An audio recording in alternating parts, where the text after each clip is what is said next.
up to us here and get started. Okay, here we go. Hey, good afternoon or morning or evening, everyone who is out there in the internets. We are here today. It's Steve and myself from the Humanitarian Toolbox AllReady project. We're doing our community stand-up. HTBox is an organization that puts code at the forefront of helping mitigate disasters, assist nonprofits, and help charities through open source code. And AllReady is the project that we are building to help alleviate some of the burden of coordinating and organizing volunteers for work in preparedness, but also just basically anytime there's a need to organize volunteers to accomplish a set of tasks inside of any kind of campaign that you can put together. So I'm here with Steve today, and Steve, NDC stuff is happening in London this week. After that, you've got some stuff planned on your side of the ocean. Tell us about that. Absolutely, yeah. So I'm up at NDC for the next 3 days for my first time at one of those conferences. So that should be good fun, just listening to some very smart people telling us a lot of interesting stuff. And then I'm stealing Richard Campbell on the Friday and bringing him down to Brighton. Hopefully not kicking and screaming. I think he's voluntarily joining us. And he's going to then be with us for the day on Saturday for our HTBox Codeathon, which is great to be able to do that. And we've got 16 willing participants signed up, which is pretty good, I think. I'm hoping a few more may come along on the day. And then we're going to crack through a number of issues we've been working on. Well, over the last 2 days, I've been flooding the repo with lots of sort of nice beginner issues, because I'm conscious of the fact that the project's got quite intimidating now.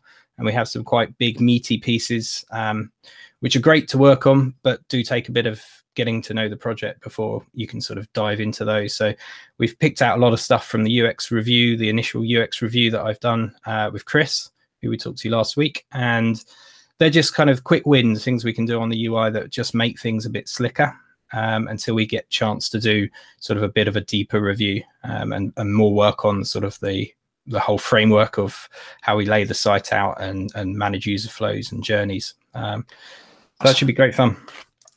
Yeah, that is great, and really looking forward to the contributions that come through in that Codeathon next weekend too. Pretty excited to see what's going to happen out of that.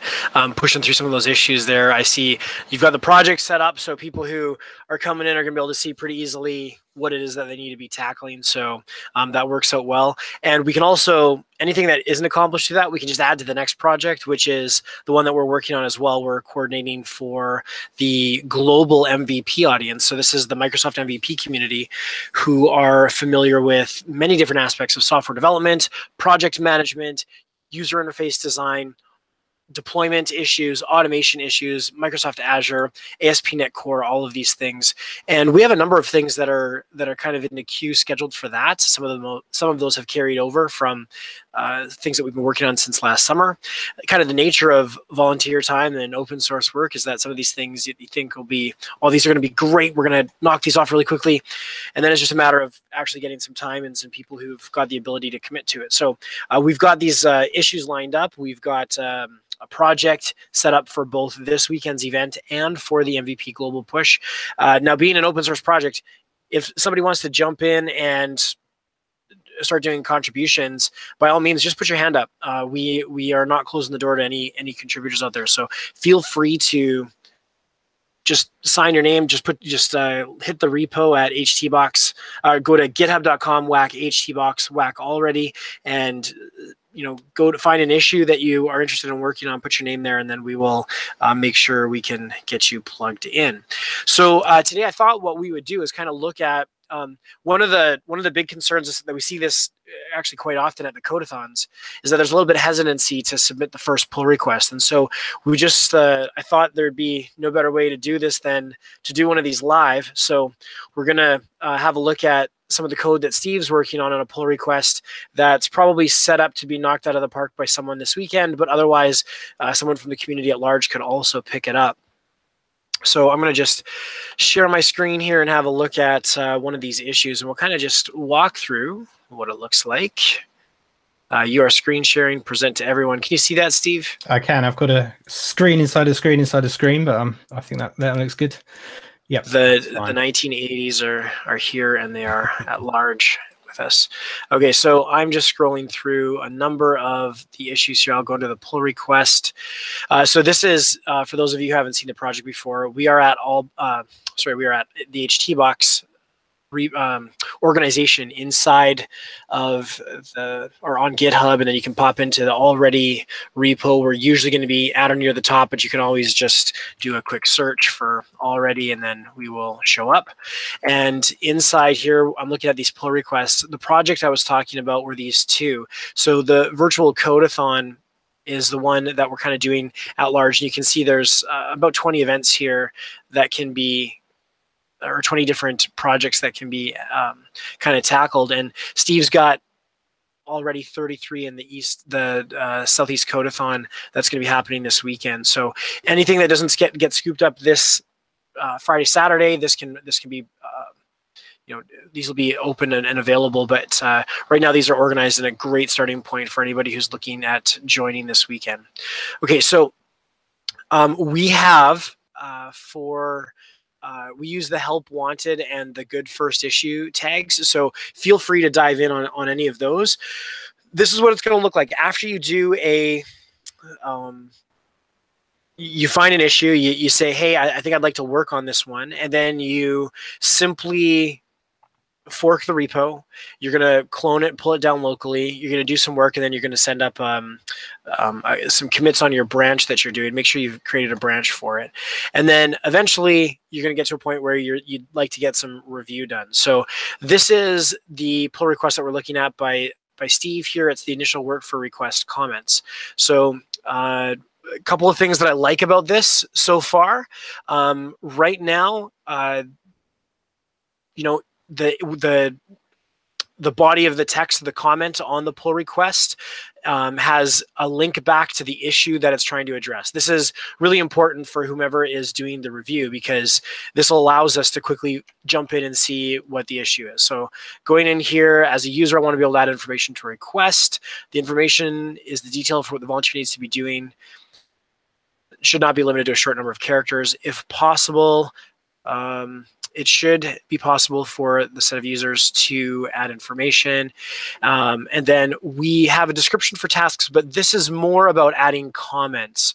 So we kind of reviewed this a little bit. We've got a request comments kind of idea. And then Steve has kind of gone through and said, we're partway there. And then now we've got a pull request in play here. So looking at the pull request, what we're going to do is we're going to kind of pop in. We can kind of get an idea for how things are going or how close you are.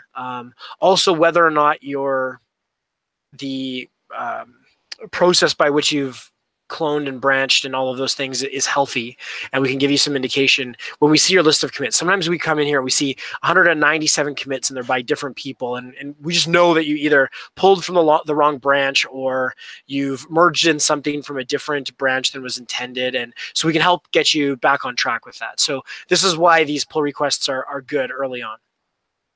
And just going back to the conversation here, Steve's saying this piece is safe to add at this stage. It includes the new schema and the migration. It also includes the command. So I'm assuming that's going to be as part of the mediator code block. And then he's asking, I'm submitting this now so that somebody may be able to continue the issue during the codeathon. If not, I can grab it again. So it's an in-progress request. We can add this in so we can merge it.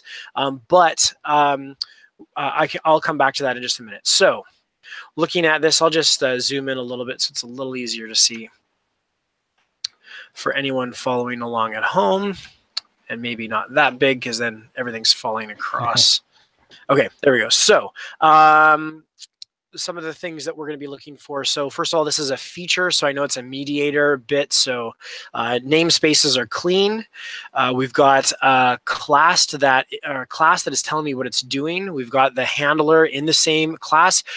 While we know that disk space is cheap and additional files don't cost anything, one of the things that we look to do is put the commands and handlers in the same file. This makes it super easy to see where the code actually happens. The handlers are a little bit harder to track down because unfortunately, code inspection will see every one of these handlers as an instance to this reference. So it's a little bit harder to track the handler down. However, by putting it in the same file, it makes it super easy to do. Now, the one caveat would be is if we've got multiple handlers, say, for example, for a notification instead of a request, we might push that out into a series of files so we can handle those event streams separately. Now, that said, we've got a command here. We've got some property. We've got a constructor here that allows us to do some property introspection, make sure we've got some validation there. So throws argument exceptions if those pieces are wrong, but otherwise exposes these properties to our command handler. We have injected via dependency injection. We've got the already context, and then we've got our handler method, which takes that message in and creates a new request comment, adds it to the context, and then awaits the save changes. So pretty straightforward block of code and probably good to go. What else do we have here? Possibly have a list of the comments which will be displayed. Yeah, this is our view model. So having a list of other comments could be part of the command that. So at this point, I could scroll down and peek, but since I've got you on the line, Steve, is there already a command which fetches the list of comments for a request? No, not yet. No. So that's to be done. Sure. So I might do something like this. Great idea, Steve. Would you mind adding a corresponding issue so that we can track this into the getter command for this VM? And I will add that single comment. I'm not too worried about it in this case. I'm not going to block this PR. We'll still merge this code if we, even without that, but getting that issue in would be wonderful. So now we've got the request comments. This is the migration. So we'll just do a quick review of this here. Creating a new request comment table. It's got the ID. Are we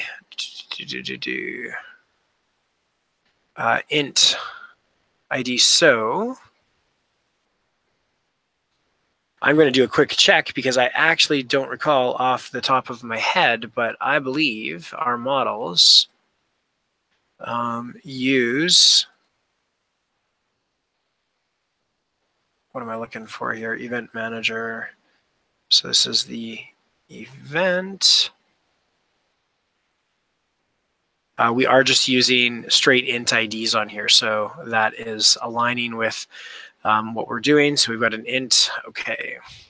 I was just actually checking because like the other 3 projects I'm working on right now, we're using GWIDs and we're using request comment ID for the request comments table. So yeah, I think it's something we touched on a while back, because technically if we're doing sort of CQRs properly on this project, we wouldn't have to get the ID back once we've created the object in the database. We'd already have the ID because we generated the GWID for it. Before we pass it on to the event stream. Yeah. So something that we can probably look at later. The other thing that I think we might want to think about too is, from a status perspective, at the next major version, we should probably just blow out the migrations and get the initial context with the state of where things are right now. I think that's not a bad idea. We did that partway through. Yeah. But the reason I say that is because if we were to do that, we'd have everything as ints and then have a single migration, which would upgrade from V1 to V2 if we care about that. I'm totally squirreling here. I'm totally off the. But anyways, we can talk about migrations on that stuff later. Okay, so creating an index for the request ID on the request comment and the user ID, which allows for decent searching. Are there any other? We might even want a based off the request ID. What else do we have in here? Comment ID. No, that's probably sufficient. There'll be a primary key as defaulted, and then we've got foreign keys in here, so that looks good.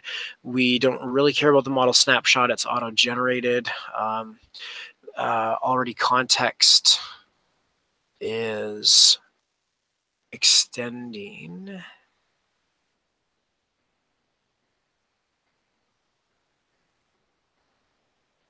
so we added the repass comments in here, db set, and then we are mapping this entity. So setting up the foreign key relationships here as well. Okay, great. And application user. So the intent here is to say these are all the comments that I have made.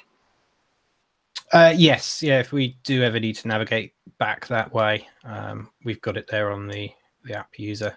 Yeah, that works. What I like about that too is it kind of lets me say, there could be some UI that kind of says, if other people have commented on the requests that I have commented on, we could provide some kind of notification stream as well. So that's exactly, probably a good idea. Okay, the request itself, AllReady models request.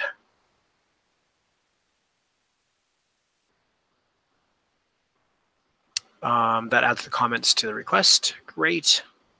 And then the request comment itself with those properties that we looked at in the migration.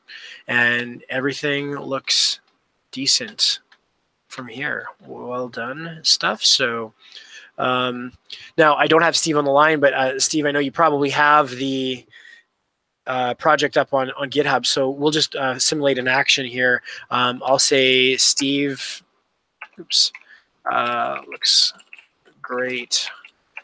Please add that other issue so that we can track in the appropriate UI and getter command for those comments. And I will go ahead and merge this one. And away we go. So now one of the things that we will do, just because there's not a lot of benefit to keeping all of the command or all of the commits, and some people use commits very heavily. Not a problem with that. Typically, if you've got a couple of commits, it makes it easy to see kind of your progression. So when we're trying to follow along on a bigger pull request, we really do appreciate people who do an interactive rebase and squash commits into the meaningful commits. So not just like added to-dos and fixed spelling mistake. And sometimes we've seen like 30, 40, 80 commits inside of a pull request. And that makes it a little bit harder to kind of to navigate. So what we have done in the past is we might just squash those and merge them.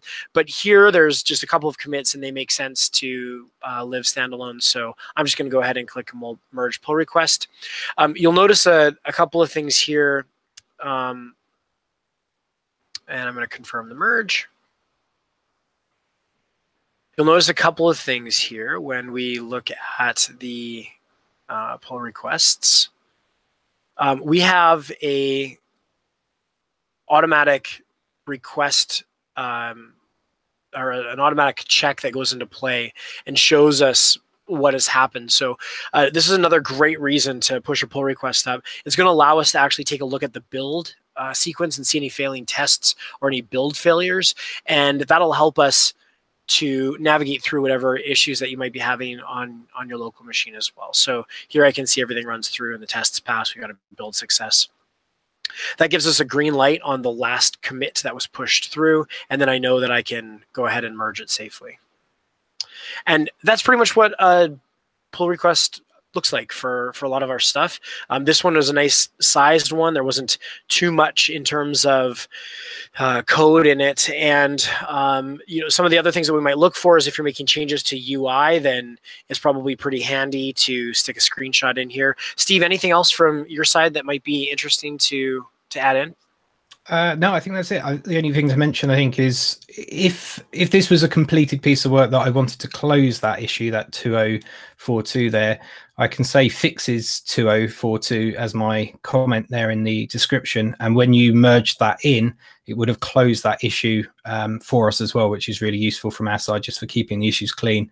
I haven't done that here because there's some other steps in that issue that we want to tackle at the Codathon. But that's a good thing to do if you're doing a complete piece of work that resolves the whole issue. Right on. Excellent. Okay, I'm going to stop sharing there and we'll kind of proceed. So I need to find the window where I was. I've added a shameless plug to my blog as well in your comments, in the comments for this chat, which includes the basically working on your first issue blog post and video that I've recently put up. I was hoping to have a bunch more videos ready for the Codathon that included PRs and rebasing, which we haven't got. You're off to NDC though, so I don't think that's going to happen. No, I can't see that happening now before, but parts 1 and 2 are up there. So excellent. For anyone that's got a new to open source, hopefully that helps. For sure, and I'll put your blog into the notes on this video as well, so that anybody who's watching it retroactively will be able to get that link as well. Okay, well, Steve, hey, good luck this weekend. Wish you all the best with those 16 folks that are out there. For everybody who's in the MVP community, we are on a monster of a project here. We are looking to get 125 pull requests from MVPs around the world. There are 5 different regions worldwide for the Microsoft MVP program. We're looking to get 25 pull requests from each region. So if you have any questions, reach out to us on Twitter. We are at HTBox. We are on GitHub at HTBox. And if you have the Facebooks, you can find the AllReady project or the htbox.org account will be on Facebook as well. And we look forward to hearing from you all there. So Steve, again, safe travels. Good luck. Thank you very much. And see you on the other side. See you on the flip side. We will have our next community stand-up next Tuesday at 9 a.m. Central, and we'll see everyone then. Cheers.